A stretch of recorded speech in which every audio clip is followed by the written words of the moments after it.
고린도후서 13장입니다. 인용한 성경은 한글 킹제임스 성경입니다. 1절부터 보도록 하겠습니다. 내가 이제 세 번째 너희에게 가노니 모든 말은 두세 증인의 입으로 확정될 것이라.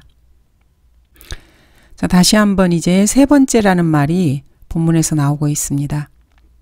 사도 바울은 고린도에 가는 이 세 번째 방문을 자신이 말하고 있는 것이 옳다는 것의 증거로 삼고 있습니다. 즉, 이 세 번째 방문을 세 번째 증인으로 생각하는 것입니다. 모든 말은 두세 증인의 입으로 확정될 것이라고 성경은 말씀하고 있기 때문입니다. 이것은 신명기 19장 15절을 인용한 말씀입니다. 구약 성경 신명기에서는 이렇게 말씀하고 계십니다. 한 사람이 지은 어떤 죄에 있어서도 그 죄악이나 죄에 대해 한 증인은 일어서지 말 것이요. 두 증인의 입이나 세 증인의 입으로 그 문제를 결정지을지니라. 이 말씀은 구약의 법정에 서게 될 유대인과 관련이 있는 말씀입니다. 누군가 잘못을 저질렀을 때 그 일에 대해서 두세 증인이 동의하지 않으면 범죄자로 정죄할 수가 없었던 것입니다. 따라서 바울 역시 자신의 이런 세 번에 걸친 방문이 바울이 고린도 교회 회원들에게 했던 말을 확증해 주는 것으로 여기고 있습니다. 2절, 내가 두 번째 너희와 함께 있을 때 앞서도 말했고 또 미리 말해두지만 이제 떠나 있는 동안에 전에 죄 지은 사람들과 나머지 모든 사람에게 쓰노니 내가 다시 가면 용서하지 않으리라. 바울은 자신이 두 번째 했던 것과 같이 고린도 교회 회원들에게 경고를 하고 있습니다. 이 경고는 정중한 경고입니다. 이 두 번째라는 말은 사도행전 20장 2, 3절에서의 방문을 말하는 것입니다. 여러 지방을 경유하면서 여러 가지 말로 그들을 격려해주고 그리스에 와서 그곳에서 석 달을 지내더라. 배로 시리아로 가려고 할 즈음에 유대인들이 그를 해치려고 모의하므로 마케도니아를 경유해서 돌아가기로 작정하니라. 즉, 고린도 교회 회원들이 바울의 편지에서 책망받은 자신들의 죄들을 회개하지 않으면 바울이 용서하지 않으리라는 것입니다. 다시 말해서 그들의 죄들에서 돌이키지 않을 자들에게 교회 규칙을 강력하게 적용할 것이라는 바울의 말입니다. 고린도 교회 회원들은 어린아이들과 같았습니다. 그들은 자신들의 죄에 대해 뭐라고 할 테면 해보라고 이런 식의 태도를 보였습니다. 무슨 일이든지 한번 할 테면 해보세요. 이런 식으로 사도 바울에게 대들고 있었던 것입니다. 3절에 그것이 보이고 있습니다. 3절을 보시면 됩니다. 너희가 내 안에서 그리스도께서 말씀하시는 증거를 찾고 있으니 그분은 너희에 대하여 약하지 아니하고 너희 안에서 강하시도다. 바울은 너희가, 즉 고린도 교회 회원들이 내 안에서, 즉 바울 안에서 그리스도께서 말씀하시는 증거를 찾고 있다고 말하고 있습니다. 바울이 하나님의 사람으로서 하나님께서 그 안에서 말씀하고 있는지 고린도 교회 성도들이 그것을 찾고 싶어 했다는 것입니다. 이런 그들에게 바울은 지금 말하고 있습니다. 바울이 도착했을 때 바울이 말한 일들이 바로잡혀 있지 않게 되면은 고린도 교회 성도들은 바울이 사도로서 행사했던 권위가 어떤 것인지를 바로 알게 될 것이라는 그런 말을 하고 있습니다. 바울은 그들 속에서 곧바로 뛰어들어서 호되게 그들을 혼낼 작정이었습니다. 그리스도는 약하심으로 십자가에 처형되셨지만 하나님의 능력으로 살아계시느니라. 우리 역시 그분 안에서 약하지만 너희를 향한 하나님의 능력으로 그분과 함께 살 것이라. 본문은 사도 바울이 약하고 또 쇠약하다는 그런 생각이 깔려져 있는 내용입니다. 그러나 십자가에 달리신 그리스도 역시 약하고 쇠약하셨습니다. 그분은 약하심으로 십자가에 처형되셨지만 이렇게 말씀하고 있습니다. 그렇지만 이렇게 약하신 그리스도는 죄인처럼 십자가에 죽으셨어도 하나님의 능력으로 다시 살아나셨습니다. 마찬가지로 약하고 허약한 그리스도인이라 해도 그 그리스도인을 통해서 다른 사람들에게 역사하신 하나님의 능력을 여전히 그 사람은 가지고 있는 것입니다. 5절, 너희가 믿음 안에 있는지 너희 자신을 시험하고 스스로 입증하라. 예수 그리스도께서 너희 안에 계신 것을 스스로 알지 못하느냐. 그러지 못하면 너희는 버림받은 자들이라. 5절은 너희가 믿음 안에 있는지 너희 자신을 시험하라고 말씀하십니다. 여기서 믿음은 단순히 구원받는 것 그 이상을 말하는 믿음입니다. 대개 이 본문 5절은 어떤 사람이 구원받은 것을 확인하는 그런 구절로 사용됩니다. 그러나 이 말씀은 구원 그 이상의 말씀입니다. 믿음은 사실 크리스찬의 믿음의 교리의 정수입니다. 유다서 3절에서도 동일한 방식으로 사용되고 있습니다. 유다서 3절에서는 성도들에게 단번에 전해주신 믿음이라고 말씀하고 있습니다. 믿음 안에 있다는 말은 그리스도인으로서 마땅히 믿어야 하는 것 안에서 여러분이 정착되어 있다는 그런 뜻입니다. 5절은 또 예수 그리스도께서 너희 안에 계신 것을 이렇게 말씀하고 있습니다. 사도 바울은 고린도 교회 회원들이 정말로 구원받았다면은 예수 그리스도께서 성령을 통해 그들 안에 사신다고 고린도 교회 회원들에게 다시 한번 각성시키고 있습니다. 구원받지 못했다면은 그렇지 못하면 너희는 버림받은 자들이라고 말하고 있습니다. 너희가 하나님의 성전인 것과 하나님의 영께서 너희 안에 거하시는 것을 알지 못하느냐. 즉 고린도 교회 성도들뿐만 아니라 예수 그리스도를 믿는 성도들은 모두가 다 하나님의 성전입니다. 그 몸이 하나님의 성전인 것입니다. 이것을 바울은 고린도 교회 회원들에게 다시 한번 각인시키고 있습니다. 이는 바울이 쓴 고린도전서와 고린도후서에서 몇 차례 언급한 사실입니다. 또한 너희 몸은 너희가 하나님으로부터 받은 바 너희 안에 계신 성령의 전인 것을 알지 못하느냐. 너희는 너희 자신의 것이 아니니라. 너희는 값을 치르고 산 것이니 그러므로 하나님의 것인 너희 몸과 너희 영으로 하나님께 영광을 돌리라.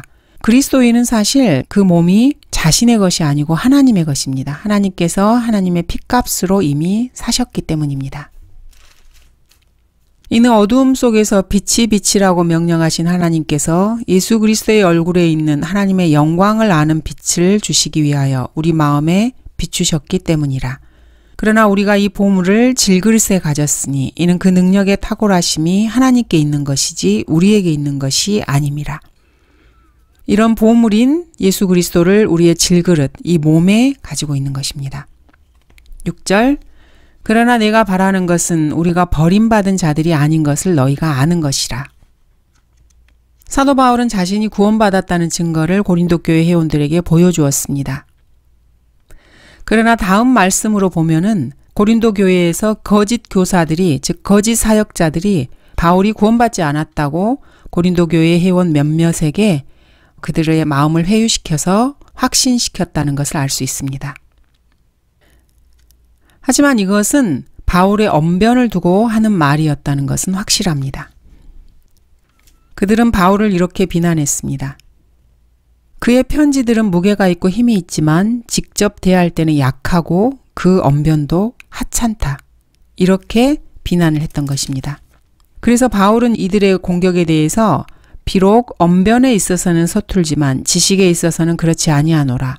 오히려 우리는 모든 일에 있어서 너희 가운데서 온전히 나타내 보였다고 자신을 변호하고 있습니다.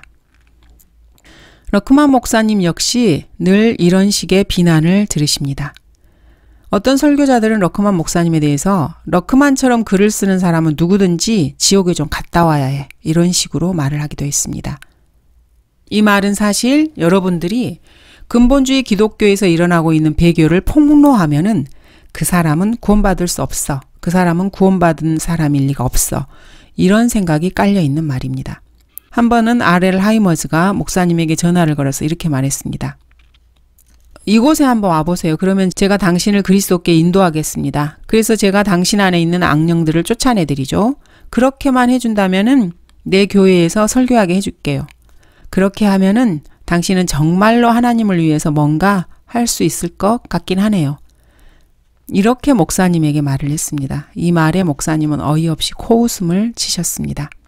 형제자매 여러분, 러크만 목사님께서는 구원받았을 때 하나님의 능력으로 자신의 담배와 술, 사귀었던 더러운 여자들, 더러운 음악, 더러운 말을 다 제거시켰습니다. 하나님께서 목사님에게서 그러한 것들을 다 가져가 버리셨습니다.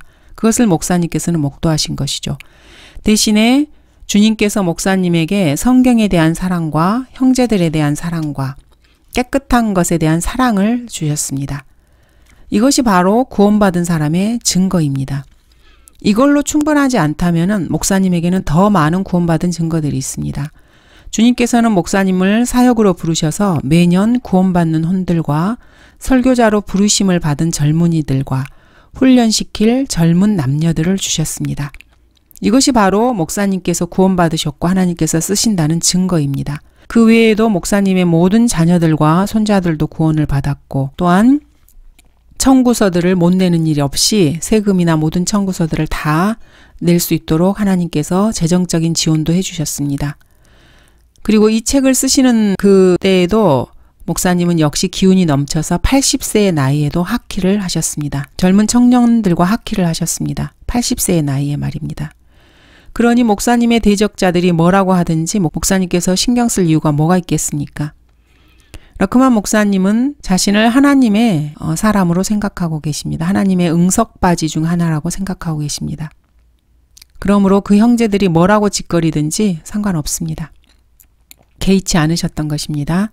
7절 이제 나는 너희가 악을 행하지 아니하도록 하나님께 기도하노니 이는 우리가 인정받은 자로 나타나려는 것이 아니라 비록 우리가 버림받은 자같이 될지라도 너희로 정직한 것을 행하게 하려 함이라. 7절은 이제 너희가 악을 행하지 아니하도록 하나님께 기도하노니 이는 우리가 인정받은 자로 나타나려는 것이 아니라 이렇게 말하고 있습니다. 문제의 진실은 근본주의 기독교 학교들이 그렇게 엄격한 규정들을 가지고 있는 것은 그 사람들이 학생들을 염려해서가 아니라는 점입니다. 그들은 학교에서 자신들의 간증을 염려하기 때문에 그렇게 엄격한 규칙을 내세우는 것입니다. 그 사람들은 이 젊은 아이들을 높은 담장과 어떤 경우에는 철조망까지 쳐서 지킵니다. 마치 교도소에 가두고 있는 것처럼 말입니다. 그렇게 해서 학생들이 그 누구도 잘못된 행동을 취하거나 학교의 평판을 해치지 못하게 최선을 다하고 있습니다. 그런 식으로 그 사람들은 혈색 좋은 남녀 학생들과 예쁘고 깨끗한 어린 여학생들의 사진을 찍어서 보여주면서 여기를 보세요. 확실히 우리는 우리의 학생들을 순결하고 안전하게 지켜주고 있습니다. 이렇게 광고를 하는 것입니다. 그들이 이렇게 하는 것은 오직 돈 때문입니다. 그것은 육신에 속한 일이고 세속적인 일입니다. 사도 바울은 그 점에 관해서 신경을 쓰고 있었습니다. 바울은 고린도 교회 회원들이 그들이 바르게 살기만 한다면은 고린도 교회 회원들로 인해서 명성을 얻든지 그렇지 않든지 별 관심을 가지지 않았습니다. 심지어는 그들이 바울을 구원받지 못한 사람으로 생각할 수도 있었지만은 고린도 교회 성도들이 올바르게 살기만 한다면은 바울은 그런 것에 별 신경을 쓰지 않고 아무런 문제거리로도 삼지 않았습니다.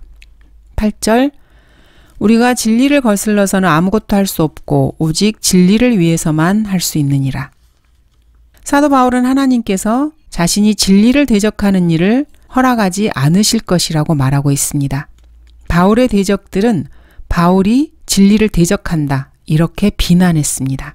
그러나 하나님께서는 참으로 바울이 진리를 대적할 수 없도록 그에게 엄격한 길을 정해두셨습니다. 이것은 바울이 고린도전서 9장 16절에서 말했던 바입니다. 내가 복음을 전할지라도 내게 자랑할 것이 없으니 이는 내가 부득불해야 할 일이기 때문이라. 만일 내가 복음을 전하지 아니하면 정녕 내게 화가 있으리라. 바울은 진리에 대해서 하나님께서 자신에게 주신 의무를 가지고 있었습니다. 바울이 그 의무를 어길 수 있는 길은 그 자신이 직접 해를 당하고 손실을 입는 것이었습니다. 9절 우리는 우리가 약할 때 너희의 강한 것을 기뻐하노라. 이것은 또한 너희의 온전함을 위하여 우리가 기도하는 바라. 하나님께서 바울을 사도로 세우신 목적 중 하나입니다. 하나님께서 어떤 사람을 사도로 또 선지자로 복음 전도자로 또 어떤 사람들을 목사와 교사로 세우신 이유는 성도들을 온전케 하며 섬기는 일을 하게 하고 그리스도의 몸을 세우게 하기 위해서입니다. 사도 바울은 고린도 교회 회원들이 그리스도 안에서 자라서 믿음 안에서 완전히 성숙하기를 바라고 있습니다. 그리스도인은 성경으로 그리고 고난으로 온전해집니다. 그리스도인을 온전하게 하는 것은 성경과 고난입니다. 이는 하나님의 사람이 온전하게 되며 모든 선한 일에 철저히 구비되게 하려 함이라. 이렇게 말씀하고 있습니다. 이 말씀의 윗 구절에서는 모든 성경은 하나님의 영감으로 주어진 것으로 교리와 책망과 바로잡음과 의로 훈육하기에 유익하다고 말씀하고 있습니다. 그래서 하나님의 말씀으로 하나님의 사람이 온전하게 되는 것입니다. 또한 하나님의 사람은 고난을 통해서 온전해집니다. 그러나 모든 은혜의 하나님 곧 그리스도 예수로 인하여 그의 영원한 영광으로 우리를 부르신 분께서 너희가 잠깐 고난을 받은 후에 너희를 온전케 하시고 경고케 하시며 힘을 주시고 확고히 하시느니라. 그리스도인들은 이 땅에서 잠깐 고난을 받게 됩니다. 그리고 그 고난을 통해서 온전하게 되는 것입니다. 하나님께서는 바울에게도 이렇게 말씀하셨습니다. 내 은혜가 내게 충분하도다. 이는 내 능력이 약한 데서 온전하게 됨이니라고 하신 것입니다.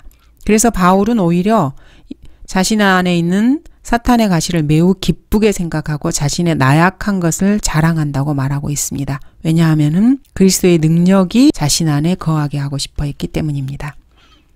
10절 그러므로 내가 떠나 있을 때 이것들을 쓰는 것은 내가 함께 있을 때 너희를 세우고 멸망치 않게 하시려고 주께서 내게 주신 권세에 따라 엄하게 다스리지 아니하려는 것이라. 본문 10절에서 바울은 고린도 교회 회원들에게 마지막 경고를 하고 있습니다.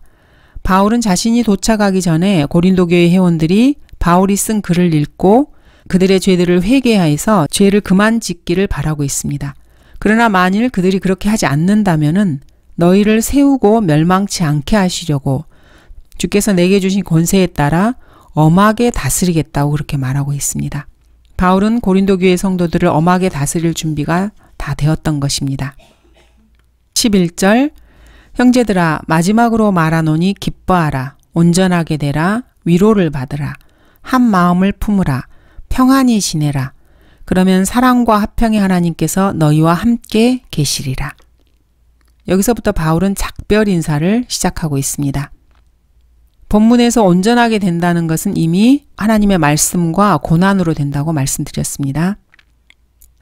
바울이 처음 편지를 쓸 때 1장 3, 4절에서 위로를 받으라는 말로 편지를 시작했습니다.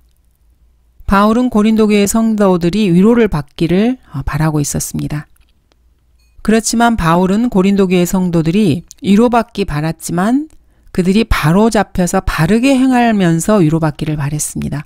죄를 짓고 거짓 교사들을 따르면서 위로받기를 원한 것은 아니었습니다. 한 마음을 품으라. 이 말씀은 실질적으로 적용되기도 하고 교리적으로 적용되는 두 가지 측면이 있습니다. 빌립보서 2장 5절에서는 실제로 적용됩니다. 한 마음을 품으라는 말씀이 실제로 적용되는 것은 빌립보서 2장 5절입니다. 너희 안에 이 생각을 품으라 곧 그리스도 예수 안에도 있는 생각이라. 그리스도인들은 그리스도 예수 안에 있는 생각으로 한 마음을 품어야 합니다. 그리스도 예수 안에 있는 생각이라는 것은 오히려 자신의 영예를 버리고 종의 형체를 입으셔 사람들의 모습을 취하셨다는 예수 그리스도의 낮아지심, 즉 자신을 낮추시고 죽음에까지 순종하셔서 십자가의 죽음에까지 순종하신 예수 그리스도의 마음을 말하는 것입니다. 그리스도인들은 이러한 마음으로 한 마음을 품어야 합니다. 이것이 실제적으로 그리스도인의 삶에서 적용되어야 하는 것입니다. 이 한 마음을 품는 것의 교리적인 것은 고린도전서 2장 16절에 나와 있습니다. 누가 주의 생각을 알았다고 주를 가르치겠느냐? 그러나 우리는 그리스도의 생각을 가졌느니라.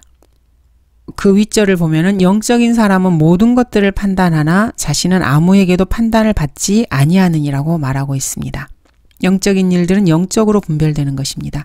그래서 하나님의 말씀을 통해서 그리스도인들은 그리스도의 생각을 갖게 되는 것입니다. 이것이 한 마음을 품으라는 말씀의 교리적인 적용입니다. 바울은 빌립보에 있는 2명의 여인에게 주 안에서 같은 생각을 가지라고 권면하고 있습니다. 내가 유오디아에게 권하며 순두케에게도 공고하노니 주 안에서 같은 생각을 가지라. 평안히 지내라. 늘 쓸데없이 소란을 피우면서 싸우지 말라는 것입니다. 바울은 로마의 그리스도인들에게 가능한 한 너희 편에서는 모든 사람과 더불어 화목하게 지내라고 권면하고 있습니다.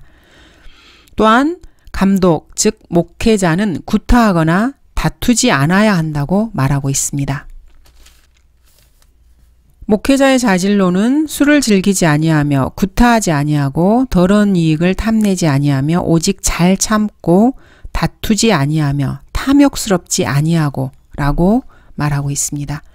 현대 그리스도인들은 엉뚱한 싸움을 거는 버릇이 있습니다. 그리고 남의 일에 간섭하는 일도 아주 습관처럼 잘합니다. 그리스도인이라면은 진리를 위해서 용감해야 합니다. 그리스도인은 하나님께서 그리스도인에게 주신 영적 무기들을 사용해야 합니다. 예수 그리스도와 하나님의 말씀을 위해서 선한 싸움을 싸워야 하는 것이 바로 그리스도인입니다. 12절부터 14절입니다. 거룩한 입맞춤으로 서로 문안하라. 모든 성도가 너희에게 문안하노라. 주 예수 그리스도의 은혜와 하나님의 사랑과 성령의 교제가 너희 모두와 함께 있을지어다. 아멘. 이 말씀은 바울이 서신을 끝맺을 때 표준적으로 사용하는 인사말입니다. 주 예수 그리스도의 은혜와 하나님의 사랑과 성령의 교제가 너희 모두와 함께 있을지어라는 이 말씀은 삼위일체를 사용한 바울의 위대한 인사 문구 중 하나입니다. 삼위일체와 관련된 다른 표현을 보자면은 마태복음 28장 19절입니다. 다른 삼위일체 구절을 살펴보도록 하겠습니다. 그러므로 너희는 가서 모든 민족을 가르치고 아버지와 아들과 성령의 이름으로 침례를 주며 삼위일체 하나님의 이름으로 침례를 주는 것입니다. 바울의 축복하는 이 말들은 민수기 6장 24절에서 26절의 축복과 비교해 보는 것도 좋습니다. 주께서는 모세에게 이스라엘 민족을 축복하라고 말씀하십니다. 주께서 너에게 복 주시고 너를 지키시기를 원하며 주께서 그의 얼굴을 내게 비추시고 내게 은혜로우시기를 원하노라. 주께서 그의 얼굴을 내게 드시고 내게 화평을 주시기를 원하노라. 이렇게 이스라엘을 축복해 주기를 원하십니다. 주께서 너에게 복 주시고 너를 지키시기를 원하며 이것은 아버지 하나님을 말하는 것입니다. 고린도후서 본문의 하나님의 사랑에 대응하는 구절입니다. 그 다음 주께서 그의 얼굴을 내게 비추시고 내게 은혜로우시기를 원하노라. 이 말씀은 아들 하나님과 연결되며 본문의 주 예수 그리스도의 은혜와 연관이 됩니다. 주께서 그의 얼굴을 내게 드시고 내게 화평을 주시기를 원하노라. 내게 화평을 주시기를 원하노라. 이 말씀은 성령 하나님을 나타내며 본문의 성령의 교제에 해당하는 구절입니다. 여기에는 삼위일체 하나님께서 계십니다. 고린도 교회 회원들에게 보내는 이 두 번째 편지는 마케도니아의 빌립보 성읍에서 디도와 루카에 의해서 기록되었습니다. 루카는 누가의 또 다른 이름입니다. 빌레몬서 24절에서는 나의 동역자 마르코와 아리스타코, 데마, 루카도 문안하느니라 이렇게 말씀하고 있습니다. 여기서 나오는 루카가 바로 누가입니다. 여기까지 해서 러크만 목사님의 고린도 전후서 주석서를 마무리하도록 하겠습니다. 감사합니다.